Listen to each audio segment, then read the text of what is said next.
Hello everyone, welcome to Flamboyant Flavors. I am Reena and in this video I'm going to show you how to make restaurant-style Mexican rice. This is a no-fail restaurant-style Mexican rice recipe, so stay with me till the end to get every bit of this recipe. Let's take a look at the ingredients.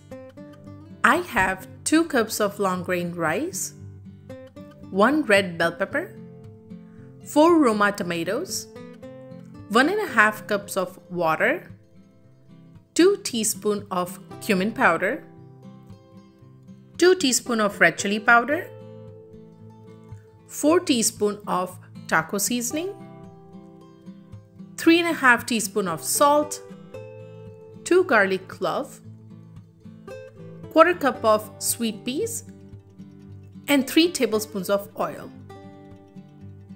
To make restaurant-style Mexican rice, first step is to make broth. And to make this broth, into the blender goes roma tomatoes, red bell pepper, and I'm going to toss in all the spices. So here goes cumin powder, red chili powder, taco seasoning, I'm going to toss in garlic cloves, and salt. Now pour in 1.5 cups of water. Put the lid on and blend everything. Hey, if you're new to my channel, welcome. Please subscribe so you don't miss out any new recipes I post, and do hit that like button to support my channel. Alright, broth is ready. This is nice red broth that will give Mexican rice all those delicious flavor. This is a restaurant-style Mexican rice and this red broth is the key to it. Now take the Instant Pot and put the Instant Pot on saute mode. Add oil and let the Instant Pot heat up. You can use vegetable oil or butter. As the oil heats up, add in long grain rice. Keep stirring and toast rice until you see them turning golden brown in color. Once the rice is turning golden brown in color and nicely toasted, at this point, add in red broth. Give it a mix.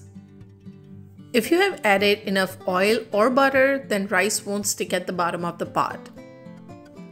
I'm going to add about 1/4 cup of water just to rinse this blender to use every drop of this broth. I'm going to use spatula to scrape off the sides. Then add in sweet peas and give it a mix. Now put the lid on and close the Instant Pot. Turn off the saute mode and put the Instant Pot on rice mode. As the Instant Pot goes off, give it about 5 minutes to sit and then open the air vent to release inbuilt pressure and then open the lid. Use a spatula to just lift rice from the corner. Do not overmix or it'll get mushy. I'm going to completely cool down Mexican rice by leaving the Instant Pot open. I usually make Mexican rice in bulk and freeze it. And when I make Mexican dinner, I take it out from the freezer about 5 hours ahead of time and warm it up in the microwave or toss in Mexican rice on the sides of enchiladas and put it in the oven. This Mexican rice goes really well with enchiladas, chimichanga. You can even use this Mexican rice in Mexican salad or on nachos. Hope you like this recipe and do give it a try. Don't forget to leave a comment down below and subscribe to my channel for more recipes. Thank you for watching and I'll see you in the next video.